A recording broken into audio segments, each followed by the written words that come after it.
A new week is upon us in the Crew Motorfest, and so we have a new summit. This is the European Luxury Summit Guide. Let's go!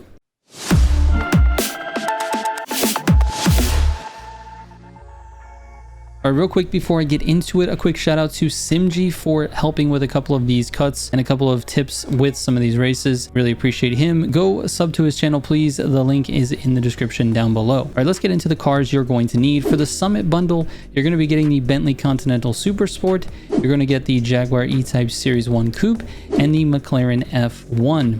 You're going to need a couple of additional vehicles as well. One is your UK Street 2 car. I use the Ariel Atom. However, the Lotus Evora is very fast. The Bentley Mulliner Bacalar is also very fast, and I've seen times in the top 10 with all three cars, but for me, the Ariel Atom was best for my driving style. I do have tunes for all of those at the link in the description, so check that out. You also need a UK hypercar, and for me, I think the P1 actually performed the best. If you have the Crew 2 exclusive P1, I believe that one is just a little bit faster, but the regular P1 is what I used. And trust me, that race is not fun. We'll get into that a little bit later. And then you're going to need a slalom vehicle of your choice with a full set of score breaker parts. That is super important. All right, the keys to this summit are shortcuts and gutter turns. Gutter turns are insanely important in this summit because you're going to be using the Jaguar E-Type Series 1 Coupe, which is a terrible car, on 2 events, and they're long, and you're going to need a lot of gutter turns. So try to control your car, but we'll get into that on each of the events. All right, here are the pro settings for all the cars that I used, and then we'll get into the events.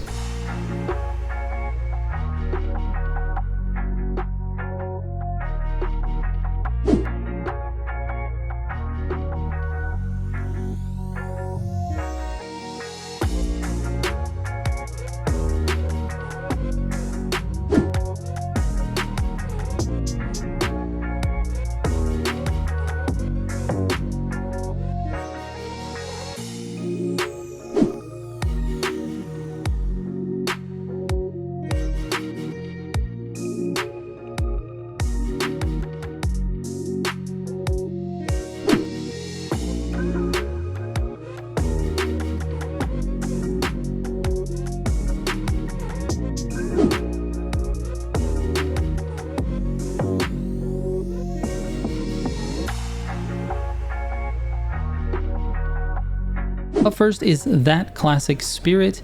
For this one, I use the Ariel Atom. This one has been featured on a summit before, so these cuts might look familiar. So take this lap as a reminder. Quick tip from Simgii though, when you take the cut behind the building, if you make contact with the bulldozers on the right, they will despawn on the next 2 laps. So that should help you take that cut a little bit faster because it gives you a little more room. All right, enjoy my second lap here, and then we can move on.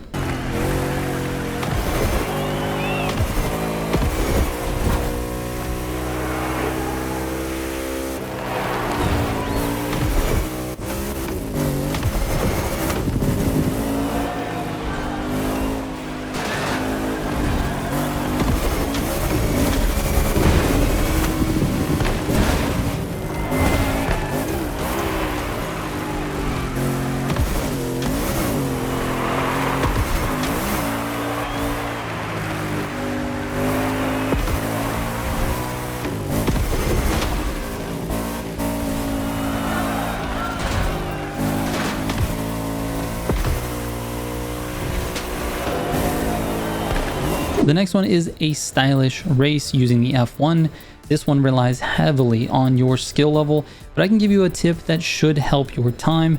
On the big banked turn, that first big left-handed turn, you can actually take that at full throttle, but you need to downshift to 5th when entering it. And then the following right-hander, not the short right-hander, but the next hard right, you can actually cut that corner a bit near the tires. Aside from that, just make sure you're making the most of your NOS upon exiting your turns. The lap you are watching is actually my second lap, which happened to be my cleanest. But when this finishes, we can move on, so enjoy.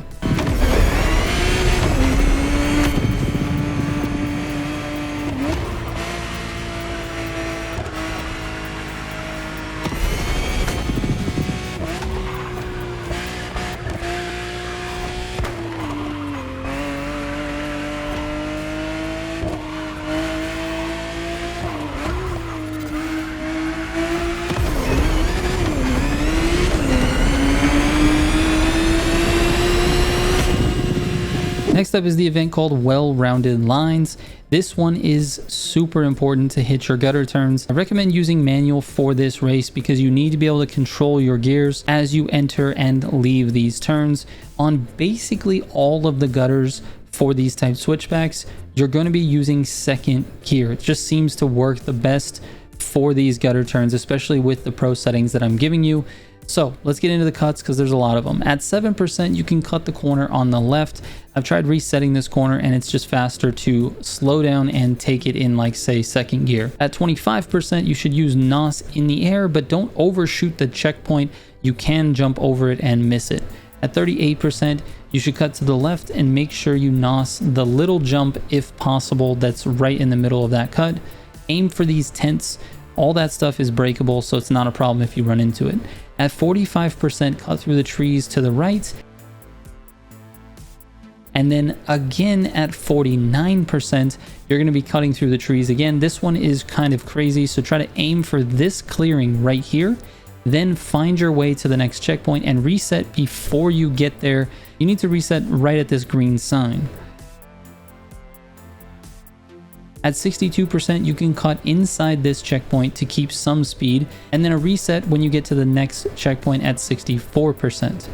At 79%, you can actually extend this corner and NOS through the grass. However, I think it's probably just a tiny bit faster if you can make that corner naturally. Use the gutter and make it naturally if you can, but if you're going too fast, just NOS through it and go through that grass. And then finally at 92%, you can actually cut to the inside of this corner as well. Just make sure you downshift before you get there. It is kind of a weird corner and there's lots of little like breakable stuff, and it's easy to lose your speed if you get on the throttle too early. All right, moving on to the most comfortable ways using the Bentley Continental. This being another one of those lapped races. I'll let my second lap play through so you can see my lines and corner cuts, and then we'll move on to the next race. Enjoy.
Next up is a collector mood, and since this race is actually so short, this one is Kyusha Spirit in the normal playlists.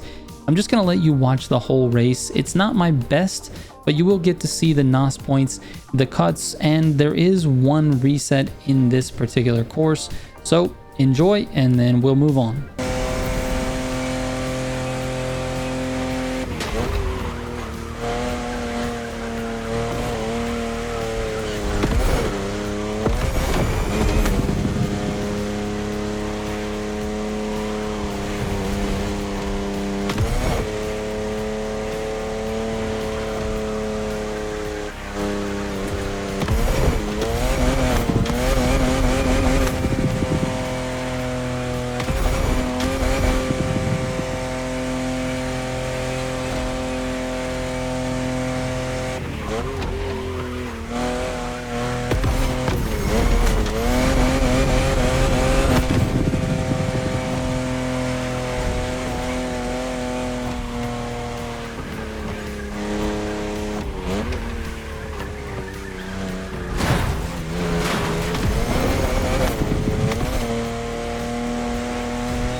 Next up is those neat curves. This was by far the hardest race for me.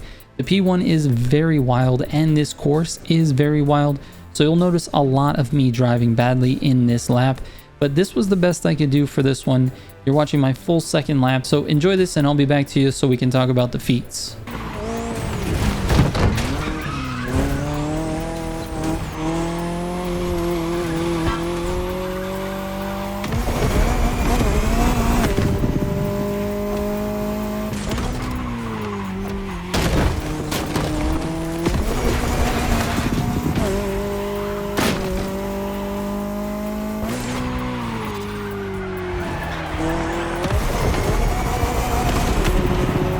All right, now finally we talk about the Feats. I say it every summit guide, but make sure you have a full set of score breaker parts with skilled affix maxed out. Also, don't forget to max out your skilled affix on your legend points as well, and it is better to have a full set of score breaker on a slower car than it would be to not have it on a faster car. Just make sure you have score breaker parts with skilled all the way maxed out, and you'll do fine on all three of these events because they're all slaloms. For the first slalom, it actually seems to reward more points for the reverse direction, so I recommend doing it that way. And then the same thing with the second slalom, spawn in and drive behind it and go down the hill instead of up. You should get a better score that way. And finally, the third slalom, you basically are doing the same thing. You're going to be going in the reverse direction of where it spawns you. You get more points for going down the hill than you do going up. All right, now here are my final scores. I know a lot of you are interested in that. I feel like I have pretty decent scores here, but there are a couple of them that I might be able to optimize a little bit more. I might revisit those by the end of the week. Let me know what your before and after is after using this guide. I'm curious how it's helping you guys. I really do appreciate every comment. I do read through them through the week, so if you leave them in there, I will read them. And then also, my DMs are always open. If you have a question specifically about a race, you can send me a DM on Instagram, Twitter, or Discord. I read every single one of those messages as well. All right, thank you guys so much for watching. I really hope this helps, and I will catch you on the next one. Trigger out.